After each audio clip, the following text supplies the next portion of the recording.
from PSTA to receive the report and submit it with the attached resolutions. So moved. Mr. Chairman, I just want to make a comment on the last version of the letter that I saw had an additional sentence that referenced the inclusion of a letter from TBARTA. The letter that I see in this agenda does not have that included. But the last letter I saw on Friday, the last draft I saw Friday, included a reference to a letter from TBARTA that was going to be included. In a letter. In the cover letter. Included in the report? In the cover letter, there was the last draft I saw on Friday had an additional sentence at the end that indicated it was including or enclosing a letter from TBARTA. And this letter does not reference that. I think this is a prior draft of the letter. Brad, maybe you can. I know that the packet that we sent out to at least our board on Friday included that sentence.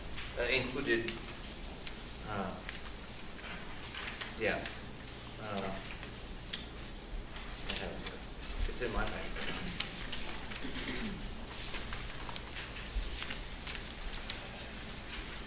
It adds a phrase and a recommendation letter from Ronnie Duncan, chairman of TBARTA's board of directors. And this one on the agenda doesn't have it, so I just want to make sure we know which one we're approving. I rescind our motion. All we received prior to today. Yes, I guess it's just not in the handout that was here at your seat. My motion includes the copy that we received on Friday, which includes the TBARTA letter. Second. So the motion's been amended to include the report from TBARTA and seconded. Any further discussion? All those in favor? Aye. Any opposed? Motion. When was the cover letter that is in front of us prepared?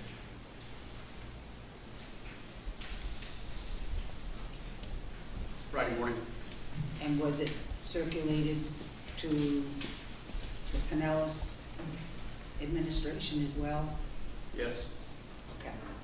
And then when was the Pinellas cover letter generated? Friday afternoon. Okay. Was there discussion between the two attorneys that there was a change to the cover letter and packet that went over in the morning? I received from Alan what was identified as the updated version at noon. And Alan and I were trying to have a conference call to see whether or not there's any outstanding issues we needed to discuss to make sure we would be able to explain whatever issues needed explaining. We spoke at 3 o'clock. Alan informed me that there was a final version, I believe was the term that he used. He didn't say the transmittal letter was changed, but he did say there would be a TBARTA letter attached. I received that subsequent to that point in time. But from what I can tell, it appears to be that was not promulgated or distributed to HART and was not the packet that was distributed to the board. Okay, so what is the change so that we all understand what change we're talking about? I don't. Did you say the last paragraph? Yes, Madam Chair. Would you like to read it into the record? The last, I'll read you the language when I find it again.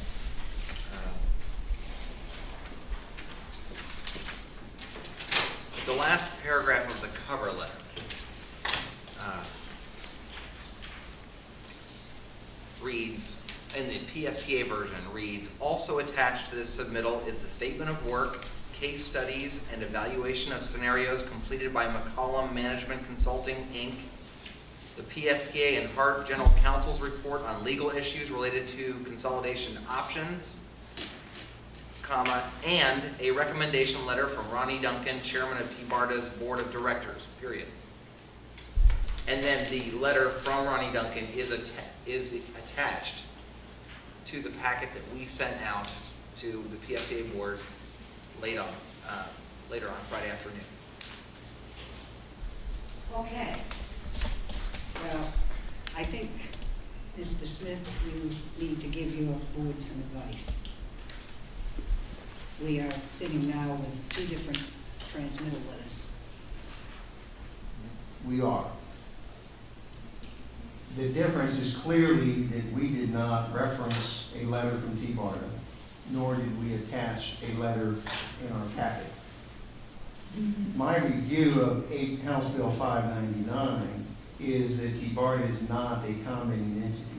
And specifically, I refer you to the fact that the review is to be undertaken by PSTA and HART. The report is to be filed by PSTA and HART. The recommendations and legislative proposals, etc., is the joint report of PSTA and HART has. So what role? One of the 5 elements that you're supposed to evaluate under House Bill 599 is consistency with the Master Transportation Plan. My review of House Bill 599 is that the role of TBARTA was to assist and provide guidance with respect to consistency with the transportation plan, which I understood it held itself available to do. And in some instances, there was a lot of back and forth about that. So I don't think TBARTA is literally an appropriately commenting entity with respect to the joint report. And nobody can prevent somebody from sending a letter to the legislature if they choose to do so. However, doing so under the auspices of a report under 599, I think is not entirely correct. I also had an opportunity to look at the letter, and unfortunately the letter that is being proposed has the additional disadvantage of not being very accurate. And specifically, I think some of the things already said are relevant here. First of all, TBARTA is not a reporting entity. They were to serve as an advisory, as to the extent needed, for the consistency with the transportation plan. PSTA and HART are the sole reporting entities. TBARTA refers to a role as an implementing entity. That is not my reading of Chapter 599 or House Bill 599. The role that TBARTA serves under 599 is to assist you with respect to the 5th element, which is consistency with the Master Transportation Plan, the sum and substance of which deals with regional connectivity. So they're not an advisory entity. There was a need to do a study. The discussion was between the two staffs, PSTA and HART, as to who would be best suited to help do the study on operational considerations. That expertise was not resident at TBARTA. So they decided to jointly do a procurement. It was made clear to the HART board, or the HART staff, that TBARTA only had their $50,000 to spend. Remember, House Bill 599 says there's up to $100,000 available to be spent on this. So there was a procurement to be done, but due to the time frame, HART offered to do the procurement because it was believed we could do it more efficiently and quickly. So that procurement was undertaken, McCollum was hired. McCollum has the expertise that's needed to evaluate the other 4 variables that were part of the House Bill 599 requirements. So it seems that with respect to both the language of 599, and that's all I'm going on, I don't think interpretation of a drafter or a proponent is necessarily relevant, because when a collective body approves a law, they're approving the text they have before them. Based on that text, it does not appear that TBARTA actually is a commenting entity. Their role was assistive, and I think they performed that. Also in the letter, though, there was a comment by TBARTA that they were not allowed to perform that role. And I think if you check with staff, you'll find that we have a very different view in that regard. They did participate in numerous meetings. There's been emails, there's been other communications, there's been other opportunities to participate. I don't guess they got to participate at the level and to the extent and the way maybe they anticipated, but with respect to the master plan, there was a specific conversation, I believe, in December with the CEO of HART, the CEO of PSTA, and I believe Ronnie Duncan and Bob Clifford at TBARTA met and discussed whether or not the proposals complied with the Master Transportation Plan, and the summary conclusion was absolutely it does. So that I think our view, and our staff's view, and I think it's a correct one and consistent with 599, is the role of TBARTA was then complete at that point in time. So I'm giving you the background. One other thing in the letter that I think we should correct is There was a comment in there by TBARTA that the two boards were going to file their reports separately. HART has never taken the position that they intended to file their report separately, nor have we filed it separately. This meeting is the opportunity to file a joint report. It's my understanding that we have not filed that report, we have not sent it to anyone, and it is not our intent to file a separate report. So I think there's, and lastly, I think just to clarify this, and I hate when lawyers talk too long, the objection was that we have no proposed legislation. And I think that's because in our view, much of what we believe we can accomplish now with the current data and information can be accomplished without the need of additional legislation. As the staffs and as the boards work together pursuant to the joint committee with the vision plan that Ms. Merman had included in her motion, I'm sure there will be changes that will evolve over time and there may be a need for additional legislation. But at this juncture, there is not. And so rather than force the issue, we thought that process would be driven by the outcome of those discussions. I think that's kind of the summary that I have with respect to the letter and with respect to House Bill 599. If that addresses your concerns, if you have any questions, I'd be happy to elaborate. Dr. Bolton. Yeah, just a quick question. I happened to attend the TBARTA meeting Friday. They had, at that point, a draft letter that was a subject of discussion at that meeting. Several other folks, Mr. Danaher, Mr. Sharp, served on that board. That meeting ended near noon, and they did modify the draft that they were working on through a motion there. I don't know when that was turned into a final letter. It probably was sometime Friday afternoon. I don't believe it's been provided to the HART board to look at or consider. But having said that, I think that context is important. But I, for one, don't understand the logic of why we would, obviously they have the right and authority to submit a letter to the legislature if they so choose. I don't quite understand why we would want to package it with our package at this point in time.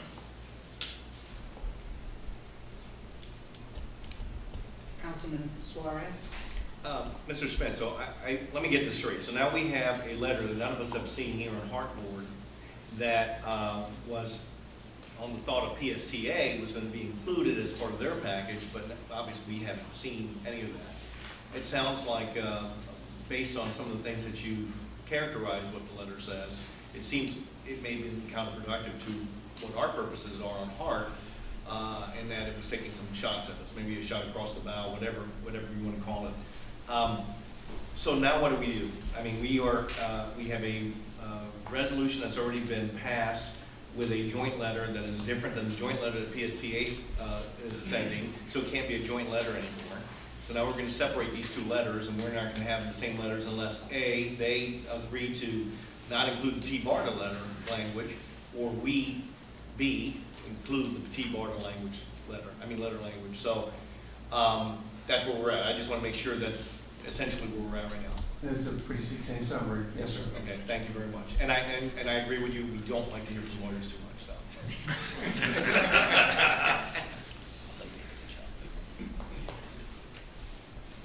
Councilman Dan. Mr. Zimmet, would you advise us if you feel the report from TBARTA is a necessary part of this report, or if, as stated, they could just send it on their own? The legislation, David's correct, the legislation doesn't require TBARTA to do a recommendation. The legislation requires or provides a role for them in the study that's to be done in helping facilitate both HART and PSTA in carrying out the legislation, providing information and assistance, and providing support in preparing the joint report and recommendations. That's what the legislation says. So it doesn't appear to require them to include their recommendations. It also doesn't prohibit you from including their recommendations. Without going into the report and whether it's accurate or not, I'll leave that up. Mr. Miller would know a lot better than I do how accurate all of it is or is not. But that's what the legislation says. So you can include it, you can decide not to include it.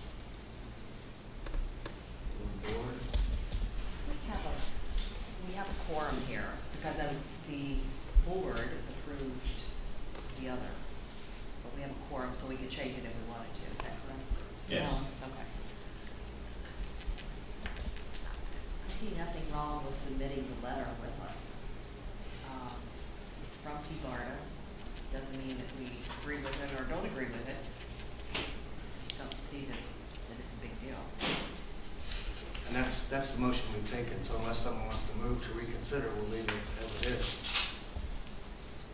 Could I just make a comment?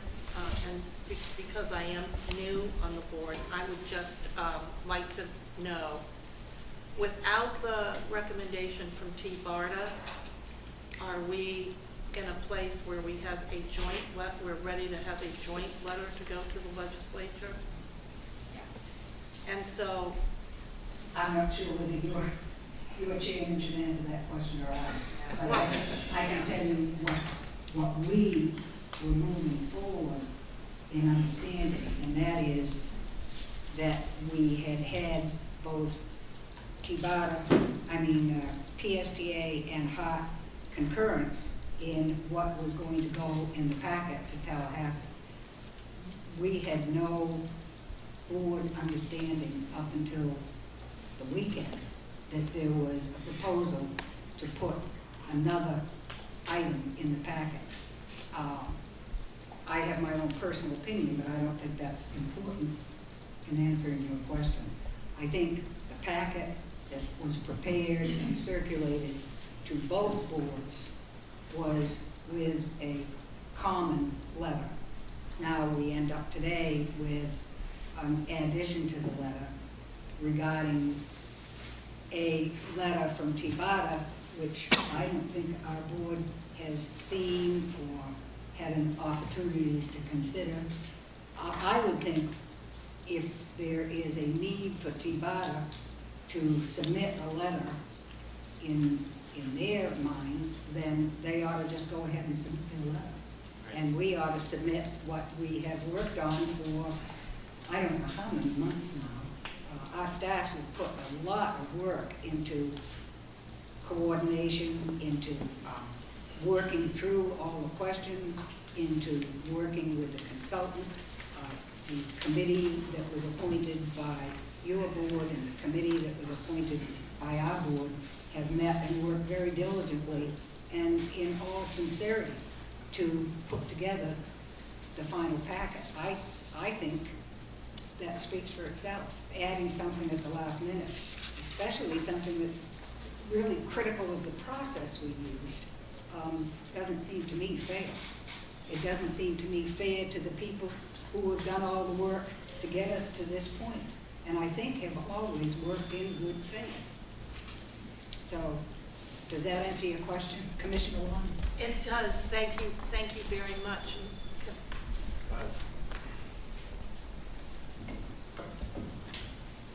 Well, just for the record, I agree with what you have just said. It seems to me that it's going to be difficult enough for us to craft an agreement in a regional way, and that if the letter isn't critically important and doesn't change the meaning of our joint effort, I would like to see us move forward. Mr. Lefkow. I'm probably looking at this differently. Our resolution is still joint, and that doesn't change. This was an add-on. I can go either way on it. I do not want this to become a conflict with HART. As you said, Madam Chairman, we've worked hard to get here amicably, and we want to continue that. We have a lot of work to do in the future together, and I think we all want to see that move forward. If it's going to cause heartburn, let them mail it in a separate envelope. I'd like to ask Mr. Duncan if he has a problem with that. Not at all. May I approach? Certainly, I think. Just so that I can get this on the record. Our board meets once a month, and thank you, first of all, Chair Davin and Chair Danner, for allowing me to speak for just a moment. Our board meets once a month, and it's always been on the agenda for the month of January that we were going to take up this issue, and our board did feel that despite, and I appreciate council's, both council's responses to your questions, that we would take a position on this. That being said, it was never intended on our behalf that it would go into a packet or not a packet. We didn't say one way or the other. And what you're discussing here, I just want to, for the record, clarify something. Dr. Paulzine is a little bit incorrect in his statement earlier. He was at a meeting the other day. This letter that you're talking about has not been formalized because it was waiting to see what happened today in this joint meeting, with the hope that the two of you could come together, which it sounds like you're about to do, in putting together a joint package to respond to the legislation. That being said, I don't have a problem with it not being in here. We never asked for that. We never anticipated that. Motion is now amended to not include the letter from TBARTA in the joint report, correct? Or the sentence in Right. to remove that sentence and use the one that's in our packet on the dais. The second of the motion, okay with that? Second. Well, I wanted to speak. I mean, I'm not going to get opportunity to speak. You always. I just think I don't see the big dilemma here, and the legislative the legislation that came down, it specifically requested TBARTA participation. You had 3 entities working to a means of an end, and now we're filing the final report and want to exclude one of those entities that was mentioned in the legislation. Want me to eat it? Because I can't get any closer. That was mentioned in the legislation. I don't think it's fair to try to exclude that because that was not because they wasn't said that they needed to file a final report. It also said that it didn't say they couldn't. Now if they want to send it in the final report, I'm okay with that. But I just think it's a little petty when you have 3 entities mentioned in legislation that work together for the greater good of transportation in the region, to try to sever it. I mean, it's like it's creating issues around every single corner, every little thing. So, I won't be voting to support to sever it because it was in the legislation. Well, as Mr. Duncan said, they will be sending it regardless of the vote. Any other comments? All those in favor? Aye. Any opposed? Nay.